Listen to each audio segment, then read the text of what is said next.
much for tuning back in to Pets on Parade. It's time to meet the adorable Cletus. He's probably going to need a home who's familiar with this breed, though, right, Perry? Right. This is it can be a little challenging, especially if you don't like howling. This dog, the unique thing about the blue tick coonhound, this is one of the very, very few breeds that were bred in the US of A. Very few dogs come from the United States. They're almost always Europe, Asia, South America, Africa even, but very few are bred in the US.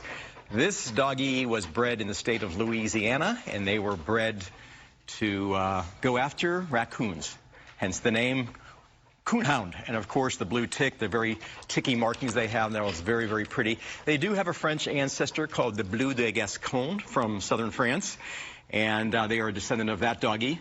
They are quite strong and actually quite intelligent, but their nose gets in the way, as most hounds do. So you might have a little bit of a training regimen to do with them. This guy right here was owner surrendered. He was actually with us back in 2017, and he didn't get along really, really well with the dogs in the household. He's not aggressive. He gets very startled with other pets. So we do recommend that you just have another pet-free home, because it scares him a little bit and then he gets all worried and it's just not good for him. This is a breed also that wasn't recognized by the AKC until the year 2009. So we're talking that you wouldn't have seen this dog on the Westminster Kennel Club shows until for the last 10 years. This is a great specimen of one. So if you've always wanted that baying coonhound, come on down and get what other name could you name a southern doggy but Cletus?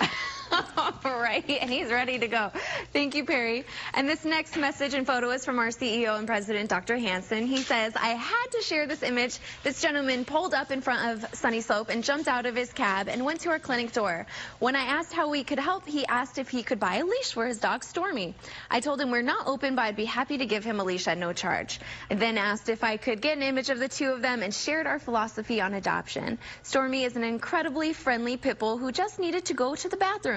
He travels with his person and refuses to be left at home. What a wonderful way to start the day. Well, yay. Thank you, Dr. Hansen. And what a cute story. Safe travels, Stormy. And next we have a pair of handsome piggies who don't have to go home together, but they do get along quite well, Bree.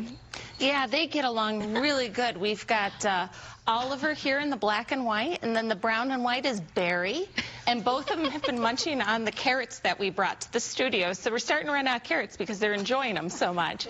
But they are such sweethearts. So guinea pigs typically will eat pellets, but they will also eat fresh vegetables. So like, obviously carrots are a big hit here, but they love bell peppers and apples. And they are not night critters. Like you always think of hamsters as being awake at night and keeping you up. In this case, they're going to be awake during the day with you. So that's kind of a cool fact. Earlier we had a little bit of squeaking and happiness, and that's really kind of cute when they start doing those little squeak grumbles.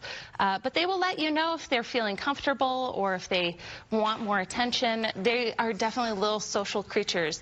And I think they want to go home together, but that's just my personal opinion. They seem very happy with each other.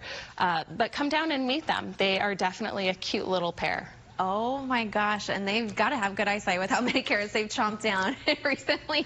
Thank you so much, ladies. And for anyone that's a fan of 2000s Disney shows, this next pup will probably have you saying, "That's so Raven." Tell us about Raven, Lisa. Well, Raven was hit by a car and rescued by our EAMTs, and her front leg was broken to the point where it really couldn't be repaired. No matter what we did, we just weren't able to repair it. And so they amputated her front leg, as you can see there, and she is still got some staples in. She's healing well, doing great, but is ready to find her home. She's looking for somebody that's going to help her adjust. She's doing really well, but like in here where we've got a slippery floor, she has a little bit harder time getting around. It's just a matter of getting used to her front hop that she's got.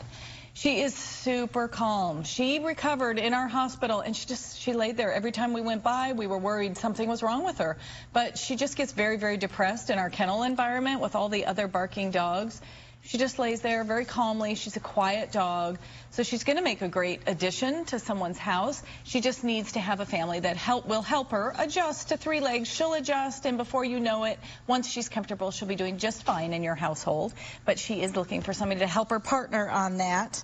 And keep in mind, it's heat safety tip time, everybody. I know we see all these things on the news of dogs' feet are getting burned and everything on the streets. So please, don't take your dogs out. You don't need to take them to the store. You don't need to take them with you to Target or anywhere else. Leave them at home.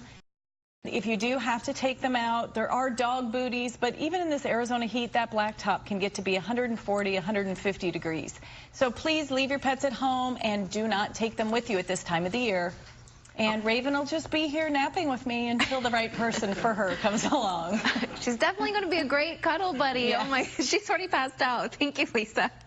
And our newest members of the EAMT team completed raptor training with Wild at Heart, an Arizona-based raptor rescue organization, and are one step closer to being fully equipped to rescue any animal in distress.